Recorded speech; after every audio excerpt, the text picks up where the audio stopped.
Okay right. Good evening everyone, welcome to the Unacademy. So guys, कैसे हो आप सभी? अच्छा, हाउ इज द जोश? ओके, तबीयत यहाँ पे ठीक है। बाकी आज से जो है वो अपन हाई, अभी हाई ऐसा लग नहीं रहा है यहाँ पे। Okay, shall we start with this. सबसे पहली चीज तो ये कि थ्योरी की नहीं है, यहाँ पे हम क्वेश्चंस क्वेश्चंस क्वेश्चंस ही करते हैं। और इस पूरी क्वेश्चन की सीरीज में एक नई चीज जो हम ऐड कर रहे हैं यहाँ पे, वो ये ऐड कर रहे हैं कि आज से लेके अब तक आगे के कुछ दिनों तक अपन ये 50 जीके टेस्ट कर रहे हैं, ठीक है। जिसकी आज की है ये पहली क्लास यहाँ पे। तो we are going to start with test यहाँ पे। देखिए, ज्योग्राफी वगैरह जो भी कुछ है वो कर लेंगे, लेकिन ये जो 50 जीके टेस्ट है ना, ये अपने को कंप्लीट करने पड़ेंगे। थ्योरी वगैरह का जो पार्ट है वो आप देखो, अगर आप एसएससी या रेलवे के लिए तैयारी यहाँ पे कर रहे हो तो आप लोग को, मुझे लगता है कि क्वेश्चंस जितने आप प्रैक्टिस करोगे, थ्योरी आपकी उतनी अच्छे से हो जाएगी। इसी पूरे पार्ट में आपका सेक्शन कंप्लीट हो जाएगा। करंट अफेयर के क्वेश्चन भी इसमें आप लोगों के लिए इंक्लूड यहाँ पे किए गए हैं। उसके अलावा करंट अफेयर के जो क्वेश्चंस हैं वो आप सुबह 6 से 7 वाली क्लास में कर लीजिए। तो धीरे धीरे ना आपका थोड़ा सा चीजें ये सेट हो जाएंगी, आपको समझ आ जाएगा कि क्वेश्चंस वगैरह कैसे हैं। ये आप यहाँ पे फिर आंसर रिपीट कर लूंगी, आप थोड़ा सा पहले टेस्ट पे फोकस कर लो। अभी देखो, आपके लिए टाइम है काफी यहाँ पे। मई के बाद देखते हैं सिचुएशंस क्या रहती है, उसके हिसाब से विल मॉडिफाई द क्लासेस। तो कोई यहाँ पे क्लासेस की तो टेंशन है नहीं। अगर यहाँ पे ये होगा कि थ्योरी करनी है तो इन्हीं टेस्ट को अपन मॉर्निंग वाली क्लास में शिफ्ट कर देंगे या यूट्यूब पे शिफ्ट कर देंगे, ठीक है। तो उसकी कोई टेंशन लेने की जरूरत नहीं है।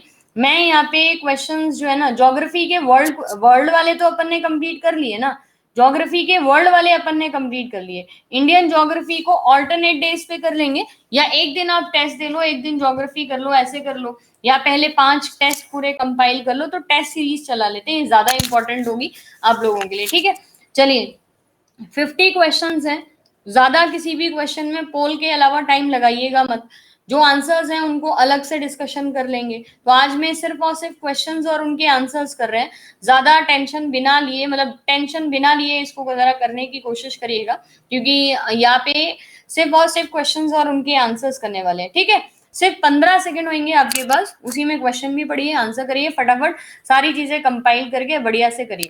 पहला क्वेश्चन देखो आपकी स्क्रीन के ऊपर। ये क्लास आपकी हर दिन 6 से 7 और 7 से 8, सॉरी 7 से 8 यहाँ पे होने वाला है। जो भी हम टेस्ट करेंगे वो 7 से 8 के बीच में होने जाएगा, राइट। तो ये पूरा यहाँ पे। चलिए, पहला क्वेश्चन आपकी स्क्रीन पे, आंसर बताइए। भारत के निम्नलिखित राष्ट्रपति में से किसने केंद्रीय श्रम मंत्री के रूप में भी काम किया था? और माइंड इट, मैं जब यहाँ पे चीजें बोल रही हूँ तो this will actually will matter a lot to you.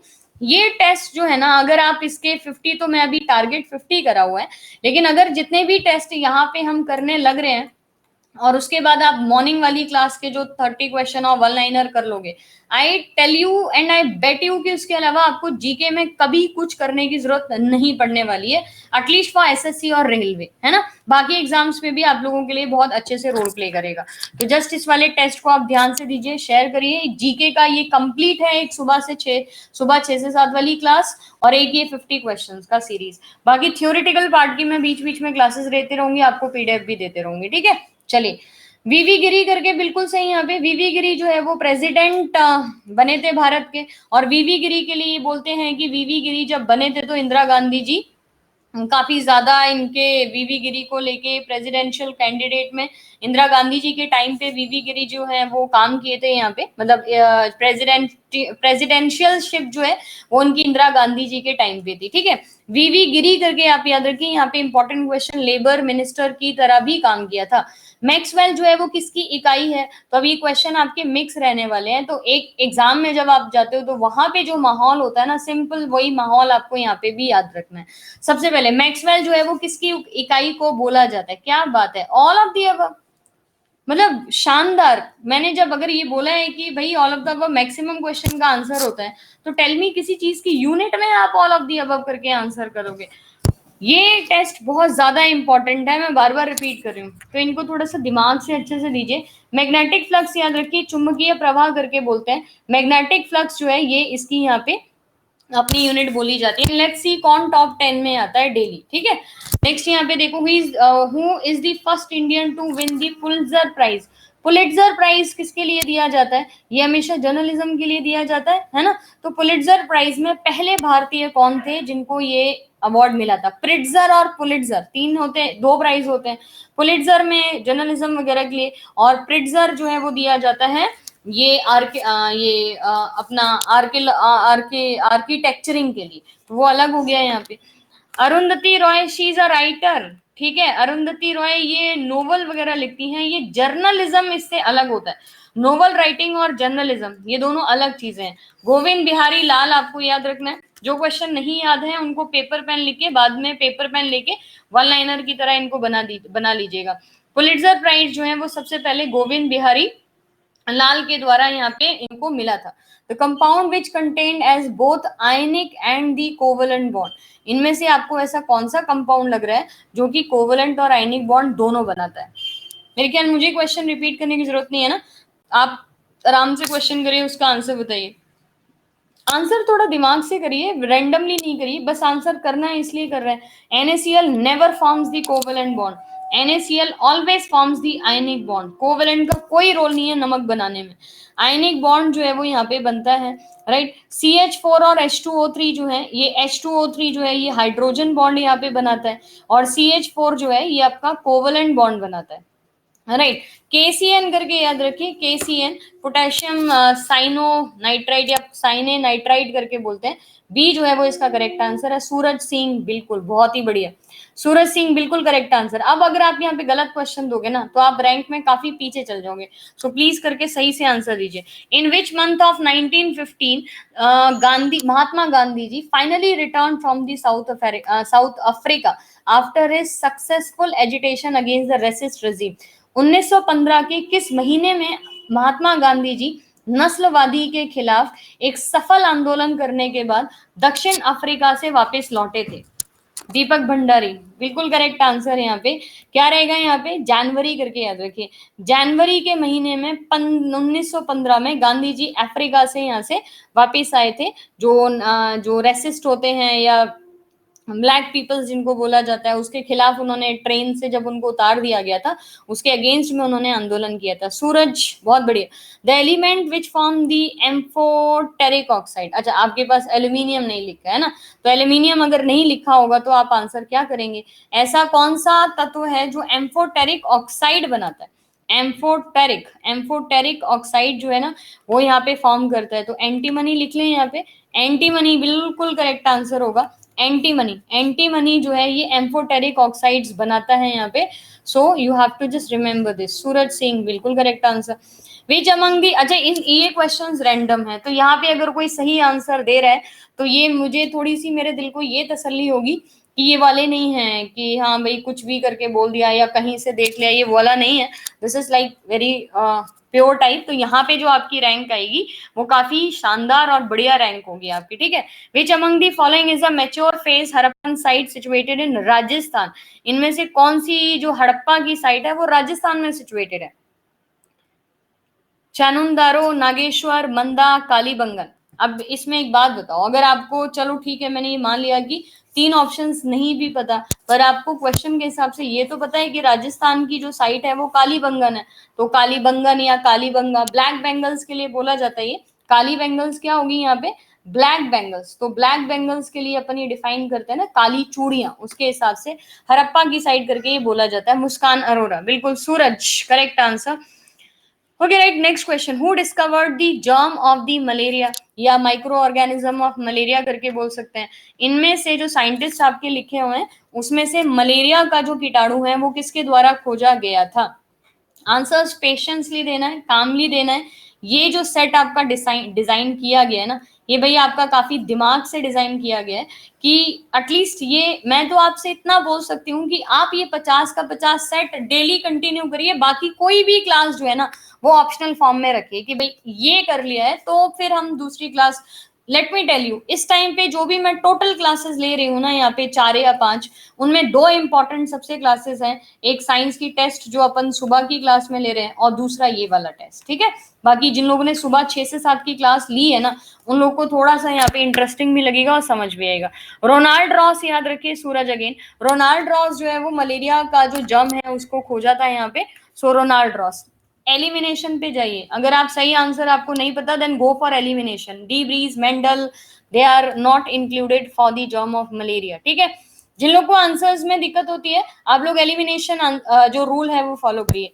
कदम रसूल मस्जिद, जिसका निर्माण ईंट और काले संगमरमर की उपयोगिता की विशेषता, या काले संगमरमर या जो ईंट है ना उससे इसको इस्तेमाल किया गया है, ये जो है ना ये कहाँ पे सिचुएटेड है, यानी कि कौन सी जगह पे कदम रसूल मॉस्क जो है वो सिचुएटेड है, कुछ तो खास होगा। इसीलिए काली मस्जिद जो है ना वो काफी, अच्छा काली मस्जिद जो है ना ये काफी ज्यादा फेमस होती है और बहुत कम जो है ना ये मौजूद है, इसीलिए ये क्वेश्चंस आपके थोड़े से ज्यादा अच्छे से पूछ लिए जाते हैं। तो काली ये, अच्छा ये कौन सी जगह पे है, गौर जो है ये कौन सी जगह पे अपन ने बोला, कोई बता सकता है यहाँ पे? अच्छा इसका आंसर मैं आपको बताऊंगी, पहले आप मुझे ये बता दीजिए। पायल बिल्कुल ठीक है, यहाँ पे पहली बात इसका आंसर जो है वो गौर है, ठीक है।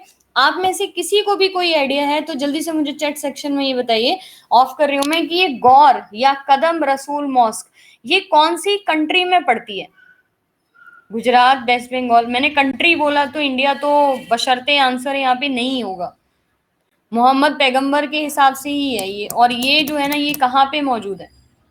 अच्छा इसी के फुटप्रिंट्स को लेके ना, मतलब इसी के फुटप्रिंट्स को लेके अपन ने क्या किया है कि हम अफगानिस्तान, इजराइल, अच्छा ये इंडिया की अगर हम बात करें तो अभी इलेक्शन हाल ही फिलहाल में कौन सी स्टेट में हुए हैं? 2 जगह है ये, ठीक है, पूरे वर्ल्ड में 2 जगह है। इंडिया की भी, अरे इंडिया की भी तो बात कर रहे हैं, मैंने बोला कि इंडिया के कॉन्टेक्स्ट में भी। तो वेस्ट बंगाल करके याद रख लो पहली बात। अगर इंडिया पूछा जाए तो वेस्ट बंगाल, और पूरा वर्ल्ड में पूछा जाए तो इस्तांबुल। इस्तांबुल, वैसे तो इस्तांबुल बहुत मुस्लिम कंट्री है लेकिन बहुत ही शानदार कंट्री है, ठीक है। इस्तांबुल अगर भारत के बाहर के लिए पूछे और इंडिया के लिए पूछे तो वेस्ट बंगाल करके आप आंसर करिए, ठीक है। वेस्ट बंगाल और इस्तांबुल 2 आप आंसर यहाँ पे लर्न करिए, ठीक है। नेक्स्ट बताइए, which metal ion will give a chocolate precipitation, मतलब देखो chocolate precipitation with the reagent potassium ferrocyanide. Potassium ferrocyanide जो है, अगर इसको हम प्रेसिपिटेशन के लिए किस मेटल को लेके जाएं तो वो चॉकलेट प्रेसिपिटेशन देगा। पीपीटी बोलते हैं इसको वैसे, चॉकलेट प्रेसिपिटेशन या पीपीटी करके बोला जाता है। केमिस्ट्री की लैब में ये बड़ा फेमस सा होता है, एक पंजेंट स्मेलिंग गैस वाला जो पूरा आपका एक्सपेरिमेंट जो है वो बड़ा फेमस है। दूसरा चॉकलेट प्रेसिपिटेशन वाला। निकिता बिल्कुल करेक्ट आंसर, आयरन जो है वो आपको करेक्ट आंसर देखना है। सुष्मिता बिल्कुल, आयरन याद रखिए Fe3+ है ना, और आयरन के 2 ऑक्सीडेशन स्टेट होते हैं, Fe2+ भी होता है और Fe3+ भी होता है। तो यहाँ पे Fe3+ करके याद रखिए, Fe3+ जो है वो चॉकलेट प्रेसिपिटेशन देगा। व्यक्तिगत ओलंपिक स्वर्ण पदक जीतने वाले एकमात्र भारतीय कौन है यहाँ पे? इकलौते ऐसे person, the only Indian person who have won an individual Olympic gold medal। प्रोलय बिल्कुल करेक्ट आंसर। एनोनिमस यूजर, नाम रख सकते हैं अपना, कोई दिक्कत नहीं है, अच्छा नाम होगा तो रख सकते हैं। अभिनव बिंद्रा, ठीक है, शूटिंग के लिए अभिनव बिंद्रा करके याद रखिए। अभिनव बिंद्रा को इंडिविजुअल गोल्ड मेडल जो है ना वो यहाँ पे मिला है। सुष्मिता यस। नेक्स्ट देखिए, the enzyme present in saliva. मेरे ख्याल आज सुबह की क्लास में मैंने बोला आपको 2 इंपॉर्टेंट क्लास है, एक सुबह 8 बजे वाली और एक ही। The enzyme present in the saliva is defined as what? Trypsin, ptyalin, erepsin या कीमोट्रिप्सिन? अच्छा ट्रिप्स, टाइलिन करके याद रख सकते हैं। ट्रिप्सिन कभी बोला? अच्छा ये जो बच्चे बिल्कुल ही खतरनाक तरीके के आंसर दे रहे हैं, हिम्मत कैसे होती है ऐसे गलत आंसर इतने खतरनाक करने के, ये बताओ। ट्रिप्सिन, मुंह में ट्रिप्सिन, सलाइवा में ट्रिप्सिन, सुबह की क्लास भी देखो। टाइलिन करके आंसर दो यहाँ पे, थोड़ा आराम से धैर्य पूर्वक आंसर दो। सुष्मिता बिल्कुल यहाँ पे। नेक्स्ट देखो, a plan of economic development for India which was prepared by a cross section of India's leading capitals in 1944। Bharat के लिए आर्थिक विकास की एक योजना जिसे 1944 के में भारत के प्रमुख पूंजीपतियों, ये इंडस्ट्रियलिस्ट जो होते हैं, कैपिटलिस्ट जिनको बोला जाता है यहाँ पे, उनके साथ मिलके ये तैयार किया गया था। ठीक है, क्वेश्चन बड़ा होगा तो I give you time obviously. तो इस प्लान को ना किस नाम से भी जाना जाता है? 1944 का ये जो प्लान था वो किस नाम से भी जाना जाता है? जगदीश राणा, बिल्कुल यहाँ पे बॉम्बे करके याद रखिए। 1944 का जो प्लान है वो किस नाम से जाना जाता है? तो बॉम्बे प्लान के नाम से जाना जाता है। ठीक है, बॉम्बे प्लान करके अपन डिफाइन करेंगे, बॉम्बे प्लान। नेक्स्ट देखिए, what is the atomic number of the element einsteinium? देखिए आइंस्टीन जो है ना वो दुनिया के लिए क्या ही करके चले गए, फादर ऑफ फिजिक्स बोलते हैं इनको। तो अगर आपको आइंस्टीन का जो एटॉमिक नंबर याद रखना होगा तो क्या रहेगा? शारेन, क्या बात है, मतलब अच्छा इनमें तुक्का नहीं चलता है, इसमें अगर आपको नहीं आता तो नहीं आता। जो क्वेश्चन अभी यहाँ पे तो कोई बात नहीं, मेरे साथ आप बैठ के दे रहे हो तो कोई इशू नहीं है, but when you go to the exam तब यहाँ पे ऐसे क्वेश्चन को करने से बचिएगा। 99 करके याद रखना है। आइंस्टीनियम जो है आइंस्टीन के नाम के ऊपर रखा गया है, और लास्ट के कुछ एलिमेंट्स आपके यास्मीन, बिल्कुल करेक्ट आंसर है यहाँ पे। आइंस्टीन या बाकी के कुछ आपके जो एलिमेंट्स हैं पीछे के ना, वो सारे के सारे कुछ साइंटिस्ट के नाम पे है, rutherfordium, einsteinium, Curie, Marie Curie के नाम पे भी रखे गए हैं ना। 19 आज के बाद याद रहेगा, ये एक बार थम्स अप करके मुझे बताओ, आज के बाद याद रहेगा आइंस्टीनियम नाम का जो एटॉमिक नंबर है वो कौन सा है? 99 करके। ठीक है, नेक्स्ट देखिए, which among the following peaks is not located in Nepal Himalaya? इनमें से कौन सी ऐसी चोटी है जो नेपाल हिमालय में स्थित नहीं है? अच्छा, इसी से रिलेटेड जो क्वेश्चन है ना वो अपन सुबह की क्लास में भी कर लिया करेंगे। तो अगर आप में से किसी को लगेगा कि नहीं ये मुझे समझ नहीं आया, तो वील मेक श्योर कि अगर कोई ऐसे इस 50 में से कोई ऐसे क्वेश्चन होंगे ना जिसको ये है कि नहीं ये मुझे एक बार आपको डिटेल में पढ़ाना पड़ेगा ना, तब उसको ना अपन जो है वो क्लास में भी कर लिया करेंगे। ठीक है, सुबह वाली। ये बताइए, इनमें से कौन सी ऐसी चोटी है या पर्वत आरोही है जो कि नेपाल में स्थित यहाँ पे नहीं है? अब अन्नपूर्णा तो आप लर्न कर सकते हो, राइट। अच्छा, ये आंसर दे दिए सारे। डी। अच्छा, ये अन्नपूर्णा तो मतलब आप काफी सारी चीजें मिस कर रहे हो। अन्नपूर्णा अगर आप बोलोगे तो अभी आपको नहीं पता, प्रियंका मोहिते नाम की महाराष्ट्रियन सतारा एरिया से जो बिलोंग करती हैं यहाँ पे, नरेंद्र मोदी, अच्छा ठीक है, यास्मीन बिल्कुल करेक्ट आंसर। प्रियंका मोहिते वाला क्वेश्चन अपन ने किया था, या आपने वैसे भी कहीं ना कहीं तो किया ही होगा, कि प्रियंका मोहिते जो है वो अन्नपूर्णा की जो चोटी है, जो दुनिया की 10th सबसे बड़ी चोटी है, उस पे इन्होंने जो है वो माउंटेन पे चली गई हैं वो। ये क्वेश्चन आपको पूछा था एग्जाम में, कई जगह आपको पूछा था, कराया भी है आपको ये क्वेश्चन। तो ये साफ बताया था कि अन्नपूर्णा जो है वो नेपाल की चोटी है ना। तो ये 30% लोग आंसर अन्नपूर्णा क्यों कर रहे हैं, पहली बात। दूसरी चीज, कामेट जो है ना ये भारत की गढ़वाल जो एरिया है पूरा, वहां पे ये स्थित है, और करनाली नदी जो बोली जाती है उसके पास में ये कामेट जो है वो मौजूद है। जबकि लोहेत्शे, माउंट एवरेस्ट, अच्छा कई लोगों ने माउंट एवरेस्ट भी आंसर दिया था। तो माउंट एवरेस्ट जो दुनिया की सबसे बड़ी चोटी है, तो बच्चे आप लोग अच्छे से याद रखो इस चीज को, कि माउंट एवरेस्ट जो है ना ये कहाँ पे स्थित है? ये नेपाल में ही स्थित है। 8848 इसकी ऊंचाई पूरी मीटर्स में। अभी आपने कई कई जगह 8850 भी पढ़ना शुरू कर दिया होगा, तो 8850 करके भी लर्न कर सकते हो। विच of the following e commerce platform has a strategic partnership with Adani Groups for the strengthening of the supply chain and technology transfer? काफी इंपॉर्टेंट क्वेश्चन है, क्या रहेगा आंसर बताइए यहाँ पे। अभी हाल ही फिलहाल में ई कॉमर्स प्लेटफॉर्म ने आपूर्ति श्रृंखला और प्रौद्योगिकी बुनियादी ढांचे को मजबूत करने के लिए अदानी समूह के साथ साझेदारी की है। किसके साथ की है? अच्छा, अमेजोन या फ्लिपकार्ट, दो ही चलती हैं ये, मंत्रा और स्नैपडील तो अभी बहुत ज्यादा फर्जी साइट की तरह हो गई है, तो लोग ज्यादा यूज नहीं कर रहे हैं। या तो अमेजोन इस्तेमाल किया जाता है या फ्लिपकार्ट यूज किया जाता है। तो इस क्वेश्चन में अदानी ग्रुप्स के लिए हम आपको क्या याद रखेंगे?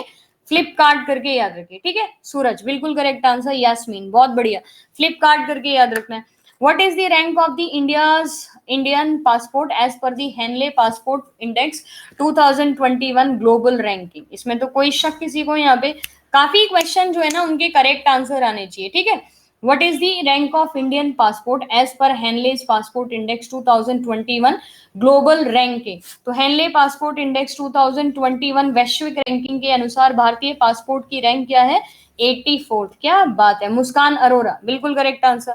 नेक्स्ट देखिए यहाँ पे question, which country has drafted ecocide bill to punish act of the environmental damage?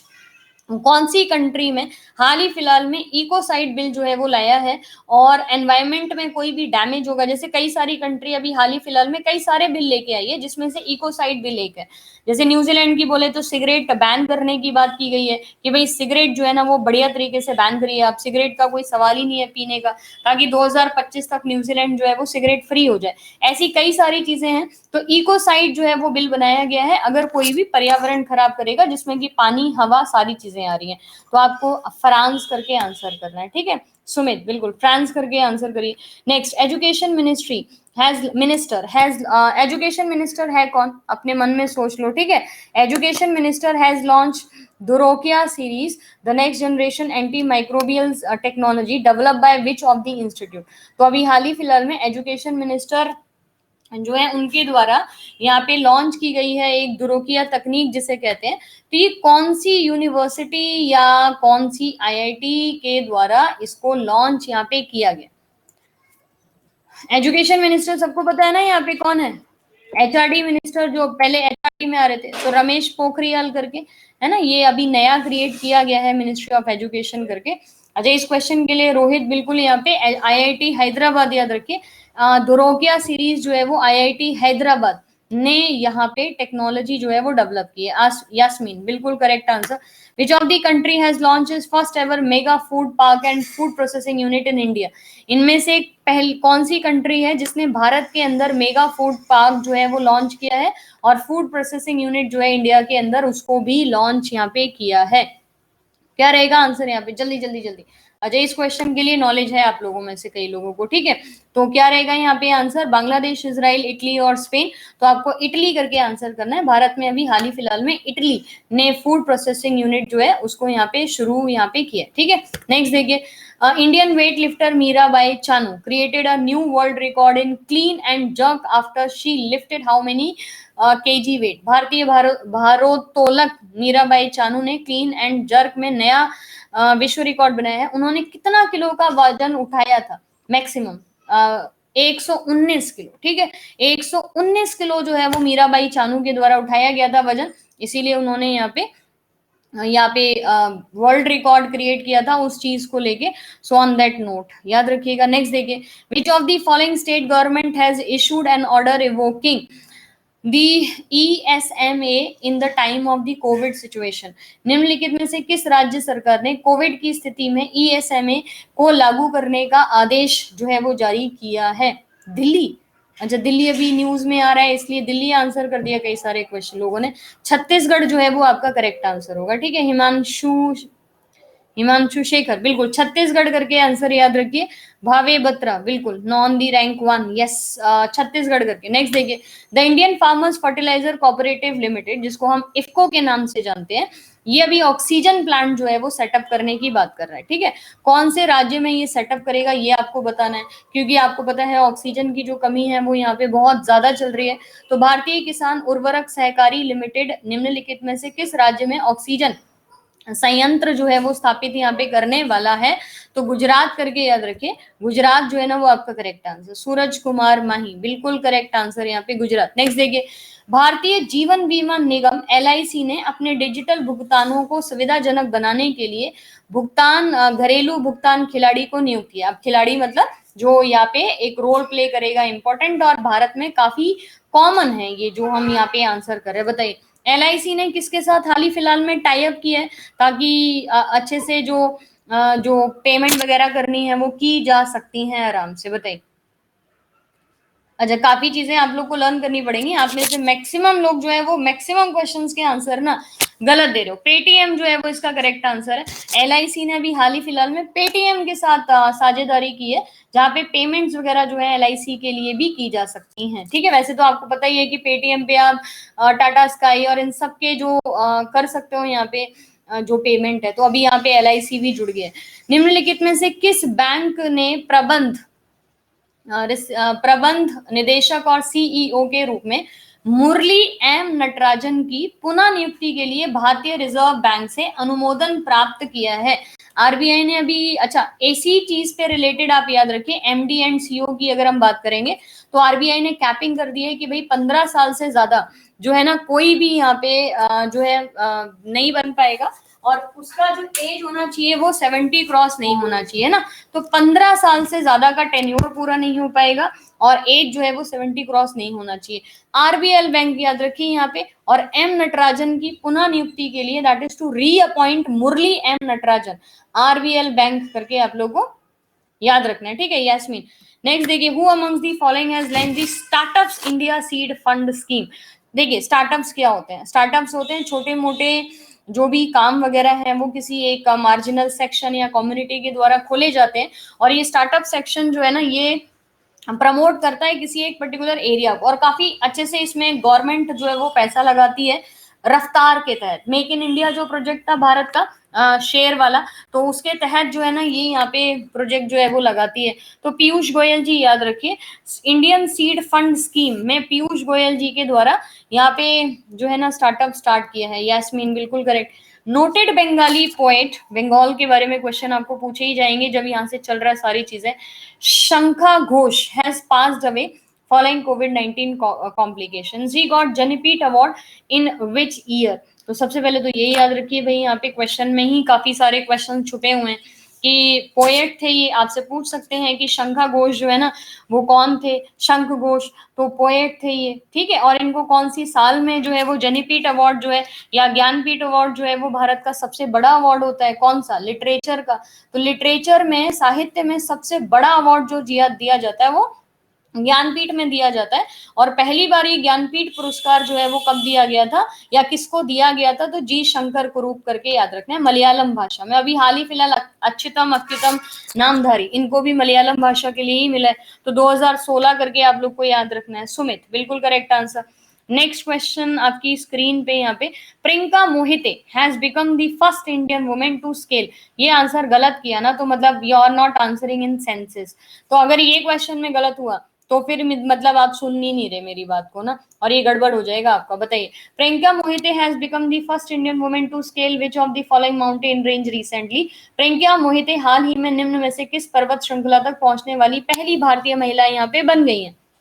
जल्दी, अच्छा इसका एक आधी टेस्ट जो है ना वो कभी कभी अपन इसमें भी करा देंगे। अच्छा इसका एक कल वाला जो टेस्ट होगा ना वो आपका होगा यहाँ पे शाम को 9 बजे इस पे यूट्यूब पे। तो कल वाला जो टेस्ट है वो 7 बजे यहाँ पे नहीं होगा, वो यूट्यूब पे होगा, ये बात मैं पहले ही बता दे रही हूँ। तो यहाँ पे क्या रहेगा आपको, अन्नपूर्णा 69% होशो आवाज में है।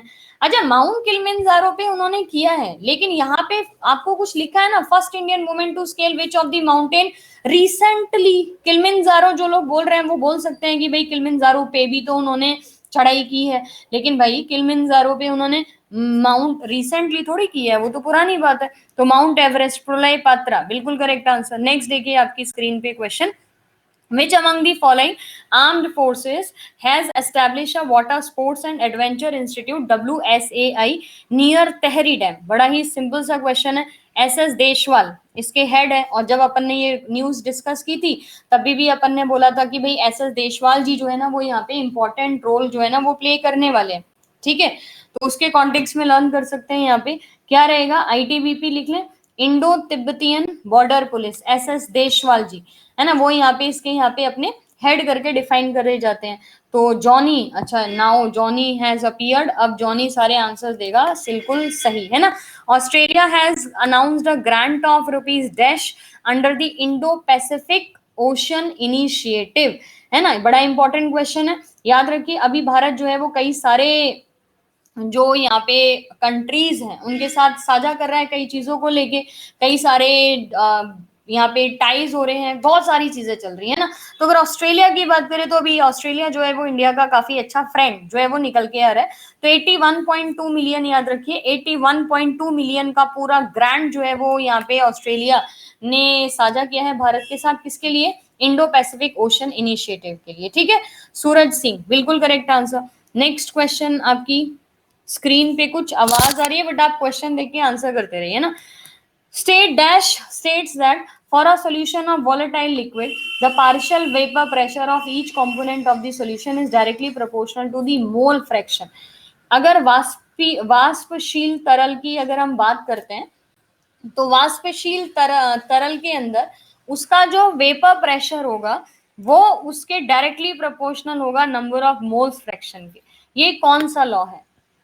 अच्छा, यहाँ पे ना तो अपन ने प्रेशर की बात की ना वॉल्यूम की बात की, तो बॉयल्स लॉ अपने को मतलब इन चारों में से जो नाम याद है हम वो आंसर करेंगे। ऐसा बॉयल्स लॉ क्या है? Boyle's law is related to pressure and volume. ठीक है, प्रेशर एंड वॉल्यूम, यहाँ पे बात हो रही है प्रेशर और मोल फ्रैक्शन की। ठीक है, मोल फ्रैक्शन की, तो प्रेशर और मोल फ्रैक्शन और डायरेक्टली रिलेशन है तो राउल्ट्स लॉ आपको याद रखना है। ठीक है, प्रेशर और मोल्स फ्रैक्शन जो है वो राउल्ट्स लॉ है, और प्रेशर और वॉल्यूम सीधा सीधा आएगा तो बॉयल्स लॉ आंसर करना है। आकाश आर्य बिल्कुल करेक्ट आंसर, एंड यास्मीन बिल्कुल बिल्कुल करेक्ट आंसर।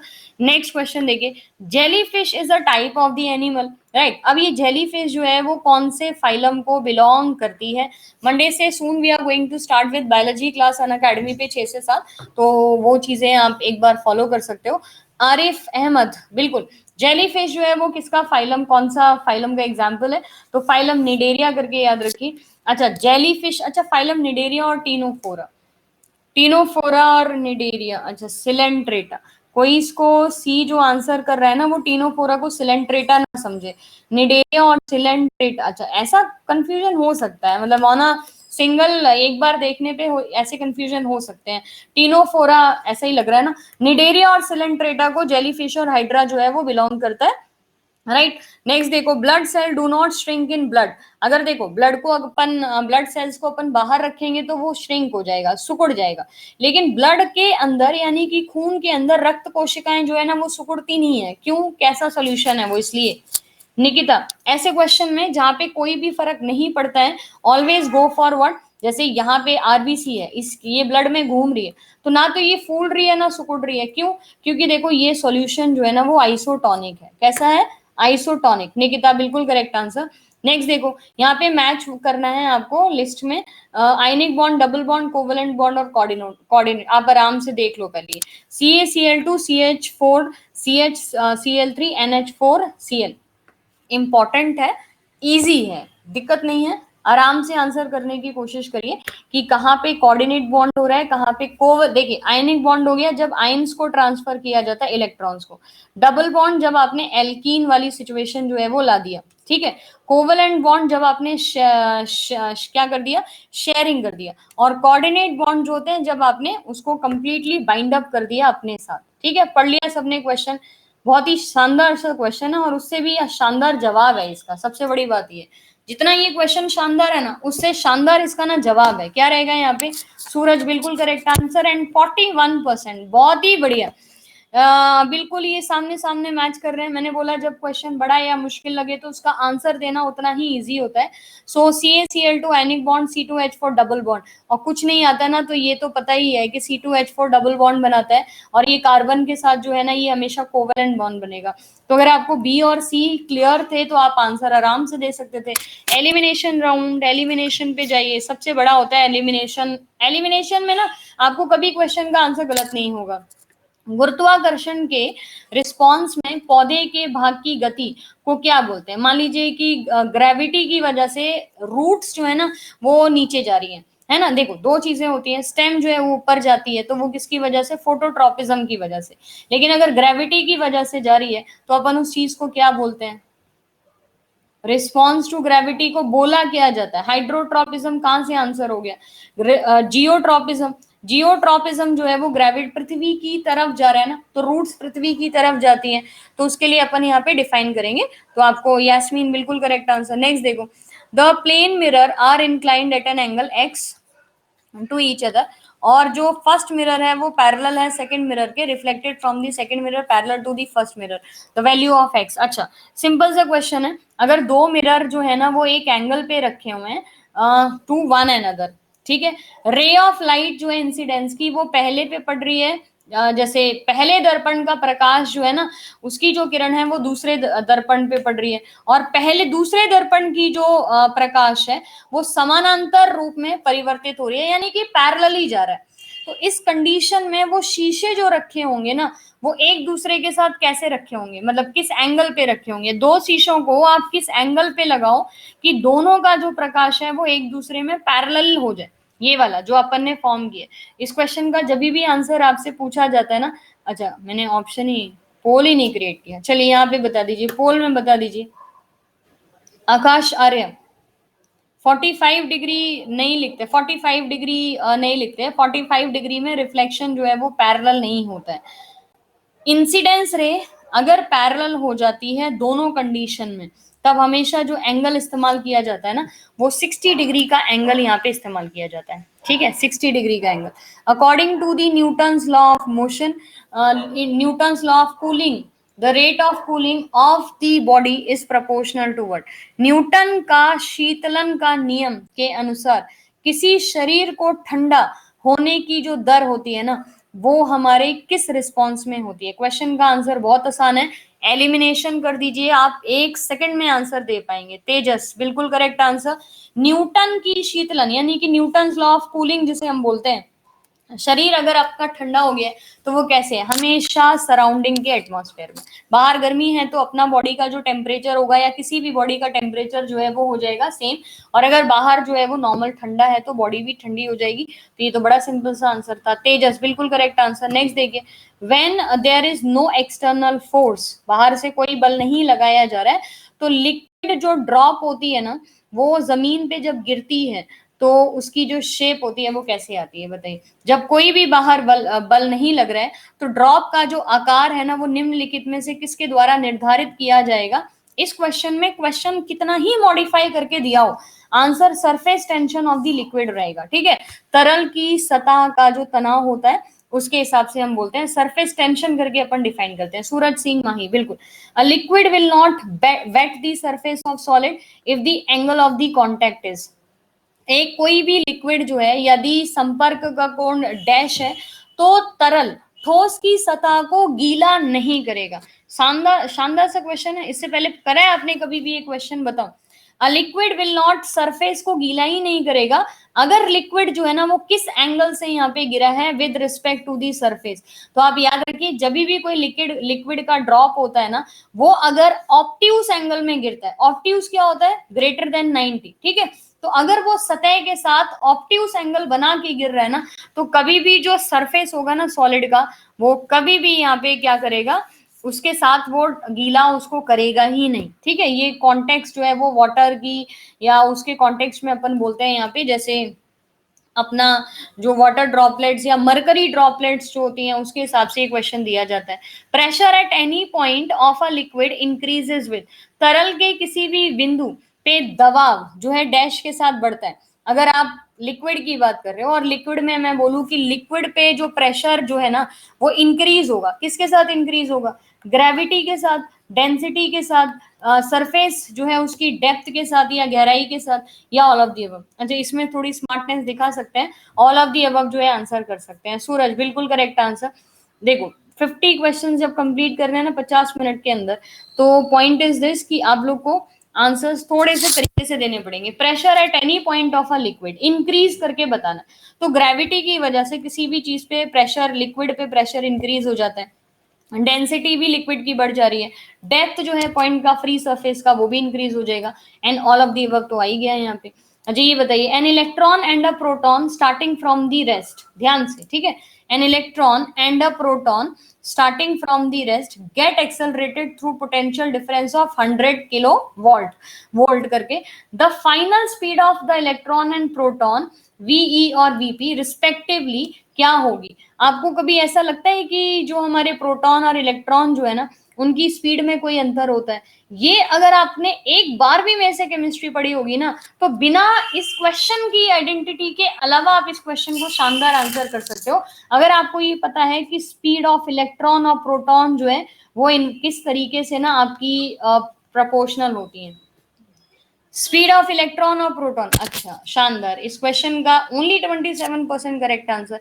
अब मुझे जरा एक चैट ऑफ करो, मैं आप एक बात बताऊं, कभी भी जब आपने रदरफोर्ड मॉडल पढ़ा, कभी भी आपने जो है ना वो आपने रदरफोर्ड मॉडल पढ़ा, या कभी भी आपने जैसे नील बोर का जो थ्योरी है वो पढ़ा, कभी भी आपने इलेक्ट्रॉन की जो मूवमेंट है या इलेक्ट्रॉन्स जो है वो फास्ट मूव करते हैं या प्रोटॉन जो है ना वो फास्ट मूव करते हैं, बताओ। हमेशा इलेक्ट्रॉन फास्ट मूव करते हैं या प्रोटॉन फास्ट मूव करते हैं, बताइए।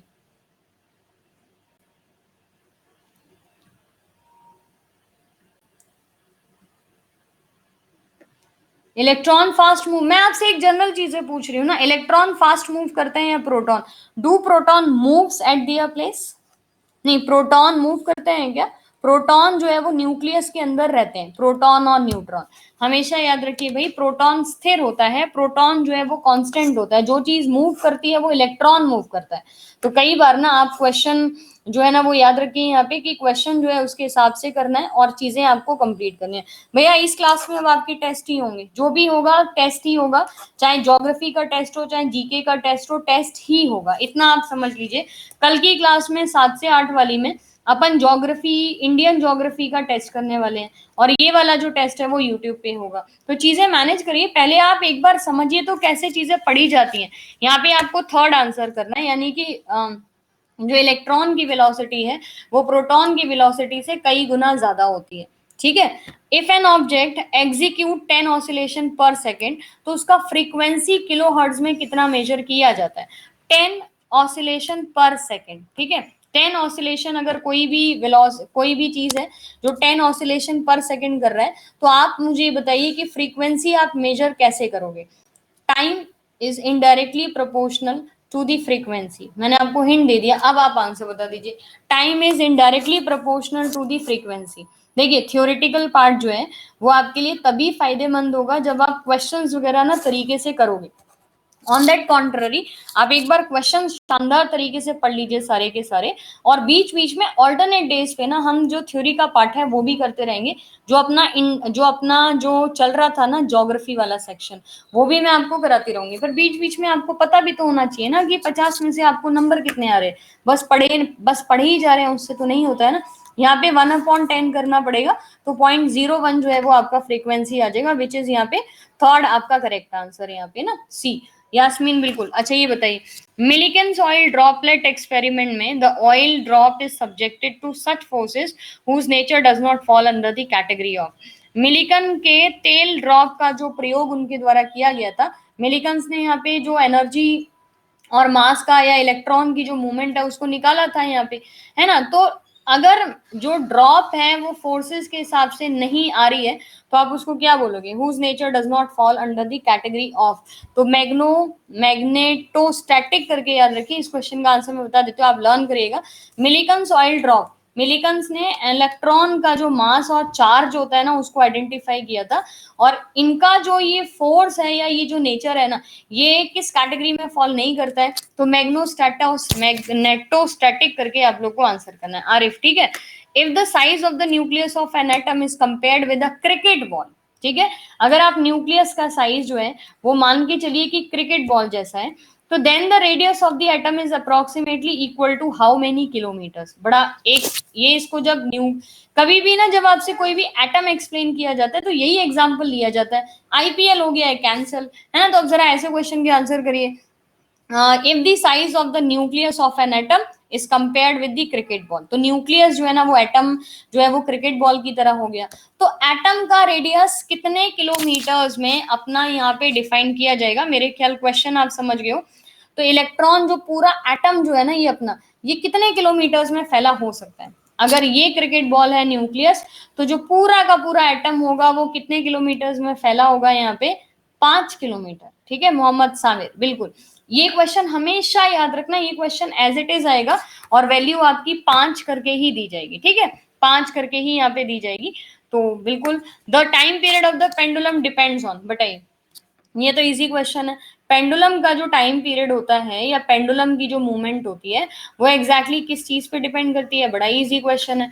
The time period of the pendulum depends on, Vignesh, Johnny, Jagdish, अच्छा, इसमें कहाँ दिक्कत आ रही है? पेंडुलम जो है उसका टाइम पीरियड मतलब वो कितना टाइम लगाएगा अपने टू एंड फ्रो करने के लिए, या अपने ए पॉइंट से बी पॉइंट में, इसमें लेंथ जो है ना वो इंपॉर्टेंट रोल प्ले करती है। ठीक है, लेंथ। रिफ्रैक्टिव इंडेक्स की यूनिट जो है वो क्या होती है? अब ये जान के ना हम 6 से 7 वाली क्लास में ये चीज नहीं बता रहे थे, क्यों? ताकि ये क्वेश्चन यहाँ पे इंक्लूड करना है। पर कई बच्चे जो है वो बोले जा रहे थे कोई यूनिट नहीं होता है, यूनिट होता है, नहीं लिखते हैं, कट जाती है। तो अब जरा बता दीजिए, रिफ्रैक्टिव इंडेक्स डायमंड का 2.42 करके अपन लिखते हैं, है ना? ये यूनिट जो है वो आपकी रिफ्रैक्टिव इंडेक्स की कोई यूनिट नहीं होती है ना? तो नो यूनिट करके लिख लें यहाँ पे, नो यूनिट। रिफ्रैक्टिव इंडेक्स की कोई यूनिट नहीं होती है, क्योंकि हम जैसे स्पीड को लिया लाइट को 3.3 इंटू 10⁸ मीटर पर सेकेंड, हम यहाँ पे 2.25 इंटू 10⁸ मीटर पर सेकेंड ले लिया, तो ये आपस में कट जाती है, तो जो वैल्यू आती है वो बिना यूनिट के आती है। उसके अलावा आपकी रिलेटिव डेंसिटी की भी कोई यूनिट नहीं होती है। जब भी हम दो चीजों को कंपेयर करके कोई आंसर निकालते हैं तो उनके यूनिट भी कट जाते हैं, जैसे स्ट्रेन हो गया, रिफ्रैक्टिव इंडेक्स हो गया और रिलेटिव डेंसिटी हो गया, इन तीनों की कोई भी यूनिट यहाँ पे नहीं होती है। जॉनी बिल्कुल करेक्ट आंसर। नेक्स्ट क्वेश्चन देखिए, a ball is thrown and is return to the ground describing parabolic pathway. Simple सा क्वेश्चन है, बॉल को आपने फेंका, पैराबोलिक पाथवे फॉलो करती हुई वो जमीन पे गिर जाती है, इनमें से कौन सा कांस्टेंट रहेगा? बताइए, कौन सी चीज जो इसमें लिखी हुई है वो यहाँ पे कांस्टेंट रहने वाली है और बाकी सारी चीजों में चेंज होगा? Vertical component of the velocity, जिस तरीके से वो जा रही है, ऊर्ध्वाधर धारक। Horizontal horizontal kinetic energy of the ball जो है वो सेम रहेगी, या बॉल की गति सेम रहेगी? पहली बात, 3 और 4 तो आपको क्लियरली दिखाई दे रहा है कि ये तो सेम रहने का कोई मतलब ही नहीं है। काइनेटिक एनर्जी भी नहीं सेम रहेगी, स्पीड भी नहीं सेम रहेगी। निकिता बिल्कुल करेक्ट आंसर। आप इसमें याद रखिए, हॉरिजॉन्टल जो कंपोनेंट होगा वो हमेशा बॉल का क्या रहेगा? यहाँ पे हॉरिजॉन्टल कंपोनेंट जो है वो यहाँ पे सेम रहने वाला है। ठीक है, a ball is thrown up vertically and returns to the ground after 12.5 second. बहुत ही शानदार क्वेश्चन है। Find the velocity with which it was sent upward. अगर कोई भी बॉल जो है वो ऊपर की तरफ गई है, ऊपर की तरफ फेंकी है, 12.5 सेकंड में बॉल जो है वो वापस जमीन पे आ गई है, तो उसको ना किस स्पीड के साथ यहाँ पे फेंका गया होगा? A ball returns to the ground after 12.5 seconds. Find the velocity with which it was thrown upward. बताइए, 61 मीटर पर सेकेंड इसका बिल्कुल करेक्ट आंसर। बहुत बढ़िया सचिन कुमार। तो भाई फिजिक्स के न्यूमेरिकल्स में किसी को कोई दिक्कत है? यहाँ पे है दिक्कत? ये वाले क्वेश्चंस अपन फिजिक्स की क्लास में करेंगे। 61 मीटर पर सेकेंड करके आपको आंसर याद रखना है।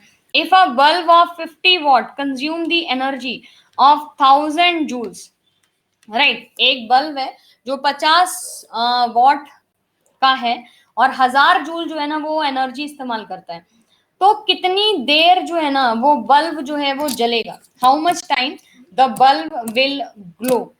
कंप्लीट है ये क्वेश्चन कि नहीं है? कंप्लीट है। आपको सिंपल इसमें क्या करना है, आपको सिर्फ और सिर्फ इसको मल्टीप्लाई करना है, दैट्स इट। अगर एक बल्ब 50 वॉट का है और एनर्जी जो इसमें कंज्यूम की जा रही है वो 1000 जूल एनर्जी कंज्यूम की जा रही है, तो कितने समय के लिए जो बल्ब है ना वो जलेगा? एनर्जी कंज्यूम की 1000 जूल, राइट, तो कितनी देर के लिए जलेगा ये? मात्र 20 सेकंड के लिए ना ये बल्ब जलेगा। ठीक है, 20 सेकंड के लिए। How many molecules, okay last question, how many molecules of water are present in 1 molecule of copper sulphate? तांबे के सल्फेट के एक अणु में पानी के कितने अणु मौजूद होते हैं? अच्छा, how many molecules of water are present in 1 molecule of copper sulphate?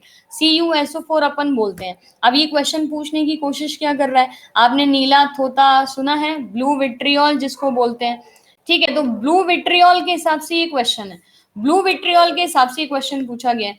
तो CuSO4 डैश कितने H2O जो है ना वो आपके यहाँ पे लिखे जाते हैं, सिर्फ आपको ये आंसर बताना है। ब्लू विट्रियोल में जनरली कितने जो वाटर के मॉलिक्यूल्स हैं वो यहाँ पे लिखे जाते हैं? प्रोनव, जॉनी बिल्कुल करेक्ट आंसर। 4 तो कभी अपन ने डिस्कस ही नहीं किए, 5 डिस्कस किए हैं हमेशा। जब भी हम CuSO4 लिखते हैं, नीला तोता जिसको बोलते हैं, उसमें 5H2O यानी कि 5 जो है ना वाटर के मॉलिक्यूल होते हैं। ये बड़ा ही फेवरेट क्वेश्चन है ग्रुप डी का, जहाँ पे वो आपसे पूछते हैं ना कि जैसे वॉशिंग सोडा है उसमें कितने पानी होते हैं, कितने मॉलिक्यूल्स होते हैं, तो आप 10H2O बोलोगे, है ना। जब नीला तोता पूछेंगे तो आप 5H2O करके डिफाइन करोगे। तो ऐसा करके आपको ना यहाँ पे बोलना है। अच्छा, इसी तरीके का साइंस का टेस्ट जो है वो भी आपका होगा। तो अभी तो सैटरडे के लिए प्लेस किया हुआ है, सैटरडे को अपन साइंस का टेस्ट भी यहाँ पे करने वाले हैं इसी तरीके का। तो वो उसका टाइमिंग मैं आपको यूट्यूब की क्लास में बता दूंगी। ये वाला टेस्ट आज यहाँ पे हो गया है, कल मैं आपको यहाँ पे ज्योग्राफी का, इंडियन ज्योग्राफी के जो क्वेश्चन थे उसका एक पैटर्न या उसका एक टेस्ट करेंगे। और ये वाला टेस्ट यूट्यूब पे शाम को जो है ना वो 9 बजे हो जाएगा, तो वहां पे आप इसको ज्वाइन कर लेना, शानदार तरीके से इसको कंप्लीट कर लेंगे, ठीक है। तो एक बार यहाँ पे शेयर लेडर बोर्ड करके करते हैं भाई। यास्मीन, बहुत ही शानदार, अगर सारे क्वेश्चन सीरियसली तुमने बिल्कुल ठीक आंसर किए हैं तो बहुत ही अच्छी बात है। 49 out of 50, Bhave 48, Payal 48, Sonu Chaurasia 47, Deepali, Brajesh 45, great, Shashikiran 44, प्रशांत 34, अभी। अच्छा, 44 के बाद सीधा 34, मतलब 10 क्वेश्चंस का गैप आ रहा है, ये थोड़ा इंटरेस्टिंग पैटर्न है। प्रलय पात्रा 32 करके यहाँ पे, क्लियर है। तो मेरे ख्याल ये विजिबल था ना, आप सबको दिखा ना यहाँ पे। तो एक बार ये क्लास और ये टेस्ट आपको कैसा लगा है ये भी आप मुझे यहाँ पे बताओगे अलग से। कल की क्लास में आप जब हम शाम को करेंगे तो उसके लिए आप मुझे बताओगे। और इन टेस्ट में let me tell you, these are going to be the most important series. जो भी आपने थोड़ा हार्ड था तो इसको थोड़ा इजी करते हैं। साइंस का पैटर्न आपको थोड़ा सा हार्ड लगा होगा तो इसको ना थोड़ा सा इजी करेंगे, कोई दिक्कत नहीं है। आज ये इसलिए था कि थोड़ा सा आपको समझ आना चाहिए कि साइंस के क्वेश्चन अगर मुश्किल होते हैं तो वो इतने मुश्किल होते हैं कि फिर उसके सामने पूरी जीके फेक साइंस। अच्छा, आपने कभी देखा है यहाँ पे, क्या बात है, 14th रैंक, दैट्स नाइस। अच्छा देखो, कभी आपने सोचा है कि साइंस आपको अलग से हर एग्जाम में क्यों पूछी जाती है? इसलिए क्योंकि साइंस जो है ना वो अकेला ऐसा सब्जेक्ट है जहां पे मैं साइंस में आपको ऐसे क्वेश्चन दे सकती हूँ कि 30 में से एक भी आंसर आपको सही नहीं बैठता होगा या नहीं आता होगा। तो ये साइंस की बड़ी कॉम्प्लेक्सिटी है। तो यहाँ पे आप सारे के सारे टेस्ट जो है वो ज्वाइन करिए। जो भी टेस्ट होंगे वो हम 7 से 8 के टाइम पे करेंगे। और ऑल्टरनेटिवली जो आपकी ज्योग्राफी की क्लास हो रही थी वो भी आपकी चलती रहेगी, ठीक है। तो कोई फिजिक्स के क्वेश्चन, अच्छा शशिकरण, उसके लिए आपको यू डोंट, अच्छा कम कर दूं, ठीक है ठीक है, फिजिक्स के क्वेश्चन कम कर दे तो रैंक बढ़ जाएगी। चलिए ठीक है, कल का जो लाइव टेस्ट होगा वो आपका यूट्यूब पे होगा 9 बजे, वरना ये लाइव टेस्ट आपका अनअकैडमी के लिए ही है, ठीक है। एक्सक्लूसिवली फॉर दी अनअकैडमी, यहीं पे अपन करेंगे। नेगेटिव मार्किंग करके तो अरे भाई वो तो अपन देख ही सकते हैं ना, उसमें कहाँ दिक्कत आ रही है, अब ये थोड़ी ना नेगेटिव मार्किंग। अच्छा, हम पूरा सिस्टम चेंज करते हैं ऐसा। चलिए ठीक है, आज के लिए guys thank you so much, let's meet tomorrow. अभी यहाँ पे सुबह 6 से 7 की क्लास में साइंस की क्लास में यहाँ पे अपना ये जीके वाला सेक्शन पूरा का पूरा पार्ट कंप्लीट कर लेंगे। Thank you so much to join me, let's meet tomorrow, bye bye.